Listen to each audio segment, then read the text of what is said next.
Calaroga Shark Media.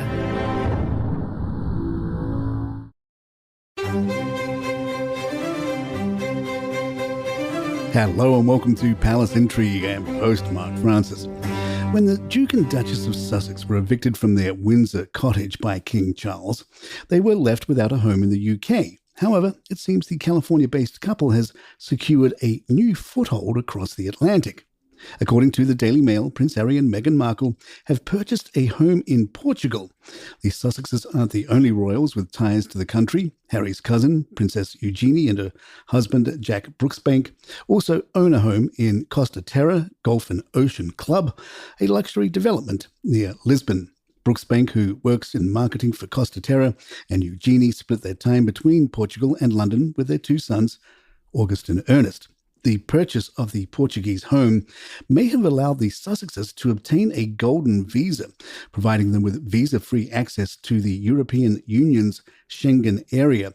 This could be particularly appealing to Meghan, a US citizen who had previously abandoned her bid for British citizenship after the couple left the UK in 2020.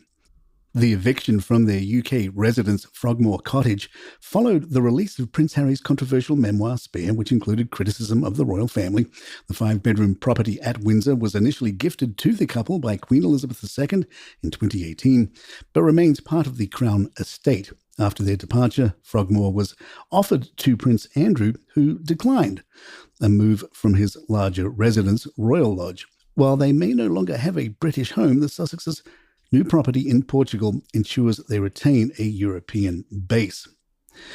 Meghan Markle and Prince Harry reportedly left King Charles crushed with a major announcement back in 2016. The couple, who have now been married for 6 years, met in July 2016 but did not publicly confirm their relationship until 4 months later. In October 2016, rumours about Harry's relationship status began to swirl, with a close friend of the Duke confirming to People that the pair had been dating for a couple of months.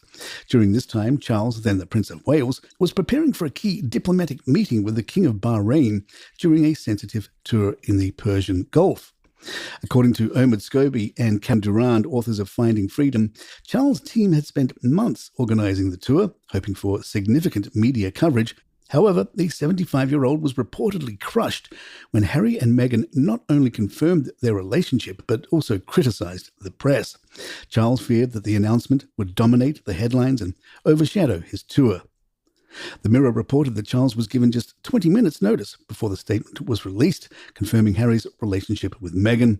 Finding Freedom states, "It was a critical moment that had been in the works for months." A statement from Kensington Palace condemning the press and, in the same breath, confirming Harry's new girlfriend would all but eliminate coverage of Prince Charles' tour of the Gulf.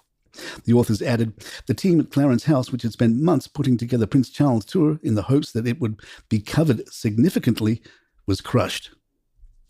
Prince Harry was once the media darling and absolutely loved during his time as a working royal, according to Queen Elizabeth's former press secretary, Alyssa Anderson, who served as press secretary to the late Queen from 2001 to 2013, reflected on Harry's popularity in his earlier years.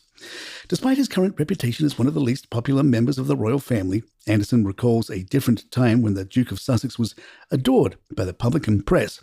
Speaking to The Sun, Anderson described Harry as a cheeky chappie and a war hero who had served in Afghanistan.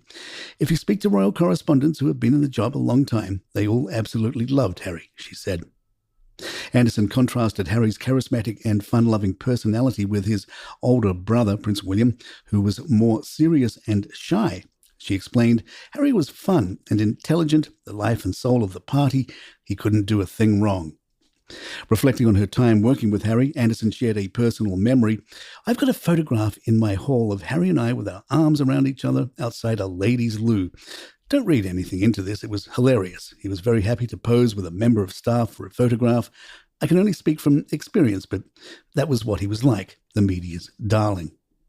Anderson, who managed 2 jubilees, the wedding of the Prince and Princess of Wales and the birth of Prince George, added that recent royal crises have made her relieved to no longer be working for the royal family. Thank God I'm not working for the firm anymore, she concluded. Royal biographer Omid Scobie and his followers on X have been labelled as effing nuts in Mike Tindall's upcoming book. Tindall, the former rugby star and husband of Zara Tindall, has co-authored The Good, the Bad and the Rugby Unleashed with fellow former England rugby player James Haskell, which is set to be released on October 24th. In the book, Haskell brands Scobie, co-author of the 2020 book Finding Freedom, as a very odd bloke. Haskell didn't hold back, adding, "We all know that American royal fans are effing nuts, especially Scobieites." The comments follow a clash between Scobie and Tindall after the royal biographer accused Tindall of cashing in on the royal family by participating in "I'm a celebrity, get me out of here." More palace in just a moment. Prince William rolled up his sleeves and got hands-on during a visit to Duchy College, Stoke Climsland in Cornwall, where he took part in a mock crime scene investigation with students. The Prince of Wales returned to the classroom to learn more about the college's efforts to provide opportunities for young people in rural areas. Upon his arrival, William was welcomed by staff and immediately engaged in a CSI training exercise with students from the college's Military and Protective Services Academy. Photos show the prince enthusiastically working alongside students, donning protective gear and assisting with the investigation. At one point, William used aluminum powder to reveal fingerprints and chatted with the students about their course and training. Fans on social media were quick to praise William's involvement. One user commented, "I think it's fantastic to encourage the youth to follow a career in trades." Another added, "Wonderful to see our Prince William, the Duke of Cornwall, in Cornwall." During the visit, William learned about the college's broader impact on rural education and the environment, including its involvement with the Stoke Climsland Farm Cluster, a group of 23 farms, including duchy farms that are working together to create environmental change. The college offers a variety of land-based degrees, including equine science, agriculture and horticulture, and supports 86 courses across apprenticeships, degree programs, and adult learning.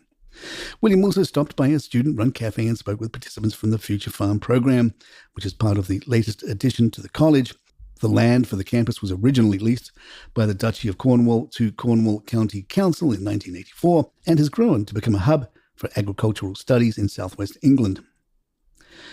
King Charles may be known for his role as monarch, but he is also the owner of Buckingham Palace, often referred to as the world's most expensive house. The historic palace, which was previously owned by Queen Elizabeth II until her passing in 2022, has been valued as the most expensive property on the market, despite not being for sale. Built in 1703, Buckingham Palace has undergone numerous renovations and expansions over the centuries. Since 1837, it has served as the official residence of British monarchs, continuing today as a venue for the royal family to host dignitaries and heads of state. The palace boasts an incredible 775 rooms, including 19 staterooms, 52 bedrooms, and 78 bathrooms. In addition to Buckingham Palace, the 75-year-old king owns several other high-profile properties, such as Windsor Castle, St. James Palace, and Kensington Palace. However, royal biographer Hugo Vickers has previously explained why King Charles doesn't stay at Buckingham Palace regularly, describing it as not really a home at all.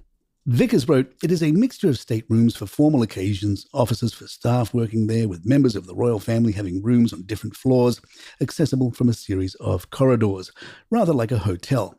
He went on to describe the place as a large Edwardian hotel, noting its cold and impersonal feel. While King Charles continues to use Buckingham Palace for meetings, travelling from his current residence at Clarence House, the iconic building is undergoing a decade-long £369 million taxpayer-funded renovation. The King and Queen are expected to move into Buckingham Palace once the work is completed in 2027. And there you have it. If you'd like to email us, our address is thepalaceindrig@gmail.com. Please follow us on Spotify, Apple, or the app of your choice, and leave us a review or some stars if you're enjoying the show. And don't forget, we have merchandise and commercial-free subscriptions available in the show notes and episode notes. I'm Mark Francis. My thanks to John McDermott. This is Palace Intrigue and good times.